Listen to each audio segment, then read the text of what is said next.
What's good, YouTube? This is Boxingwave, and we are back with another fight review. So over the weekend, we got Tank Davis against Hector Garcia, and on the undercard, the third fight, the co-main event of the undercard, is Jaron Ennis against Corinne Shukashin. All right, I'm just gonna stick to Corinne because I don't want to butcher this guy's name, but Ukrainian fighter, relatively unknown. I didn't get a chance to get any film study in of him before the fight, but Boots is getting a lot of backlash because of the performance. You know, a lot of people are upset and that he didn't get a stoppage in this fight. It was clearly he was clearly dominant in the fight, but he just couldn't get a stoppage against a guy in Corinne who moved a lot, you know, and even ran at some points of the fight.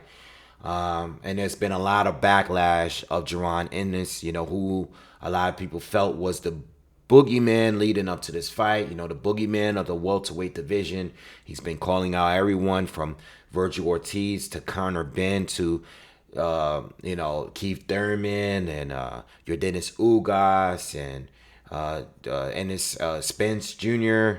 and, of course, Bud Crawford. All right, so he's been calling everyone out in the division. He's willing to fight everyone. I mean, he even said it to Ellis in his face the other day at the press conference that he wanted to fight. And everybody has felt like this guy is the future. You know, so many similarities to Roy Jones Jr. and all of this stuff. And now, because of this performance, people are using the word exposed. Jaron Ennis, with this shutout victory, was somehow exposed in this fight. He wasn't knocked down. He wasn't hurt.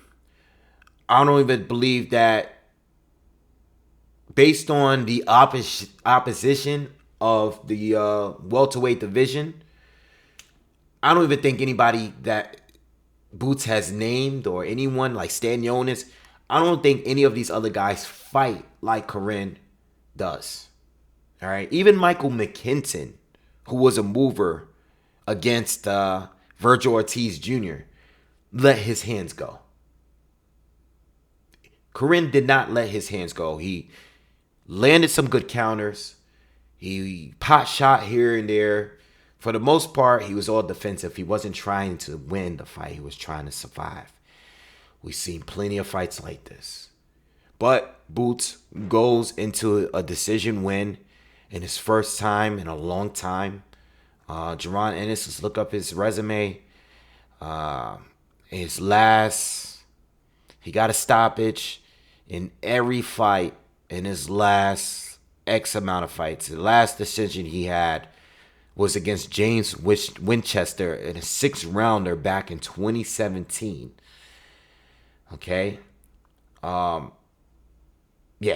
a 6-rounder. I had to go that far back to find a decision win. Okay.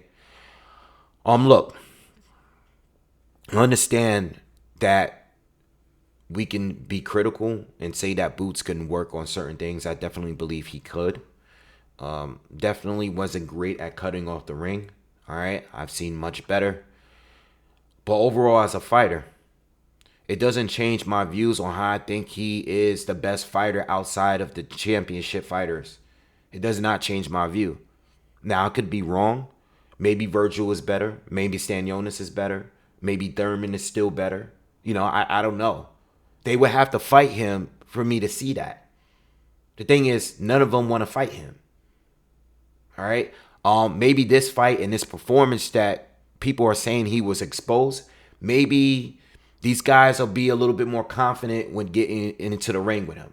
You know, I mean, these guys, you know, I remember Virgil said that he's not really looking, you know, that he would take the fight, but he's not really looking to fight Boots. He's looking to fight the top guys, the champions. And I don't find anything, I didn't call him a duck for saying that. But none of these guys seem to be willing to get in the ring with Boots. I don't see guys waiting in line to get in the ring with Boots. You know, none of the top guys are waiting to do that. You know, he is a mandatory for Spence. You know, so Spence could fight him. You know, Bud maybe could fight him. You know, maybe Ortiz or whatever. You know, I mean, I don't know. I don't know. I mean, Ellis just lost. Maybe Villa could fight him. Maybe Conor Ben could have fought him. Conor Ben is doing his own thing. Eddie has come out and said that they weren't looking to put Conor Ben in there with an Ennis. But I think exposed is not the right word to use for this performance. Not when a fighter goes the distance and wins every single round. I think maybe one round you could give to Corinne outside of what the judges had it. Corinne didn't do much. He landed some good shots here and there. Simply because Boots was falling asleep at the wheel and he was being so aggressive that he got caught with a few shots coming in. But he was never hurt. He never got dropped. He just got caught because he was trying to chase a man down that clearly did not want to engage. We've seen it way too many times with fighters. Yes, I do think he needs to learn to cut off the ring. But who does he need to learn to cut off the ring against? Who's going to be moving that much? Now, I've already thought that Bud would give him issues. Maybe Thurman gets some issues as well. But these other fighters don't fight like the way Corinne was fighting in that fight. These guys don't fight that way. He doesn't need to worry about chasing after fighters. He wouldn't have to chase after Bud. He wouldn't have to chase after Thurman. These guys still let their hands go. Even if he's coming forward and chasing after someone is totally different. So yes, Corinne did do a good job in making Boots a little clumsy in there. And that's something he can work on. Yes, I agree with that. But exposed is crazy.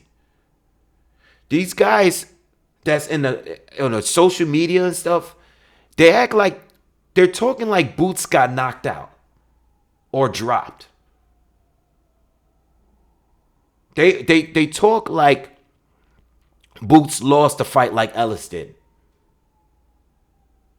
You know what I'm saying? Like, he didn't get a stoppage win. Well, what's his knockout ratio? It's probably still like 90, 85%.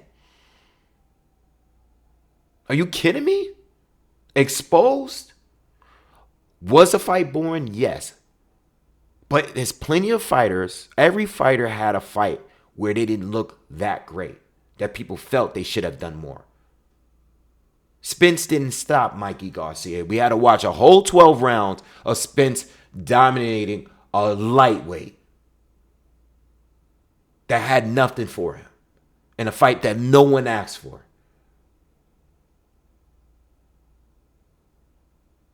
All right, we had to watch Canelo chasing around Lara all night. Couldn't touch him anywhere but his body. There's plenty of fights where fighters, we say, oh, this fighter should have been stopped. He should have been stopped. Well, he didn't stop him, but he went on to win every single round. What do you want? Do you guys keep that same standard for your favorite fighter? What do you want? It's like with Andre too. Yes, he didn't get the stoppage. He didn't get it. All right, but he won every round. What do you want? What do you want him to do? What do you want him to do? Same thing with Devin Haney. It's like, well, you should have stopped him. Yes, he should have stopped Gamboa. I would have liked him to stop Gamboa. I would have liked Ennis to stop this guy. I would have liked a lot of stoppages, but we didn't get it. But what he did do was secure every round. What do you want him to do? Everybody's not Floyd Mayweather, where you're just like, and that's another thing with Floyd. Floyd didn't stop anybody. He just kept beating them all and shutting them all out. He damn near shut out Canelo. What do you want him to do? Win the fight. That's the most important thing. How you win it, yes, it does matter. Yes, there are things he needs to work on. He's 25 years old. What do you want him to do? You guys go crazy over these 25-year. Ryan Garcia. Emmanuel Tagoe did not engage with him. Now you guys think he beats Tank because Tank had a tough fight with Hector Garcia. When Ryan looked terrible against Emmanuel Tagoe, this guy is just running around the ring. Ryan cannot put a hand on him. This guy's just slipping. It's like playing tag. He's sitting here slipping and ducking up underneath him and just running. What do you want him to do? John Rio Casimiro, what do you want him to do? Rigo is running. He's running. What do you want him to do? Of course he's going to look bad. Cut off the ring. Okay. Yes, not everyone is great at doing it. Not everyone has the feet to do it. Canelo at one point wasn't good at doing it until he became good at doing it. So if this is the fight that's going to wake Jaron Boots Ennis up and say, hey, listen, you got to be a little bit more patient when you're setting up these shots against a runner, a mover, or even a mover. Now, I don't want to keep saying running, but you got to fight movers. So you got to be a little bit patient on how you set things up. You know, you got to be a little bit more patient. You're not going to get the quick knockout. And you can see the frustration, but that comes with inexperience and age. Yes, he has a lot of fights. He has 30 professional fights, but they're not against top-tier guys for the most part. So these are those fights that make you improve. Now, the next time you go into a mover, yes, you got to dedicate in your camp on trying to follow a guy that moves that way. You're not going to just be able to put the same kind of power down because you know what I'm saying? Like your focus here is trying to get close enough in range to hit your target.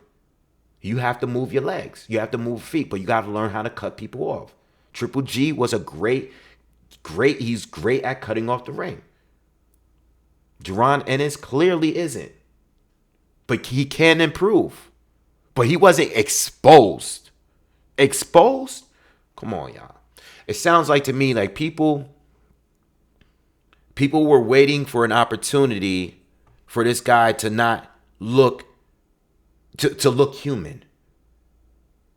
Because people are overreacting. He won every round. What do you want him to do? He won every round. Boxing fans are very fickle. And they have short-term memory.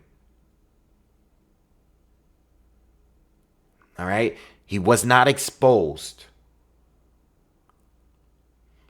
Did he show some flaws in there? Yes, he did. Exposed? No, he wasn't exposed. Hopefully, that performance makes one of these fighters get in the ring with him. Because guess what? If Ugas stood in the ring with him, he wouldn't be moving that much. You would have to beat him standing in front of him. Same thing with Virgil. He's not Michael McKinson. He's not Ray Robinson. He's not one of these super slippery fighters that's at 147 that's going to be moving all over the place. He's not that. None of those guys are. None of those top tier guys. Even the guys that move well like Bud and Keith Thurman. Those guys move great. But they don't move like this guy was moving. This guy moves like Sandor Martin without throwing as many punches. So what is the criticism for? He needs to work on a few things and that's it. It doesn't change my stance on how I feel about him and him fighting some of these other top tier fighters. It doesn't change my stance. Do I think he could beat everybody? No. But do I think he can beat most of these guys right now? Yes. But he has to fight them. And they have to want to fight him.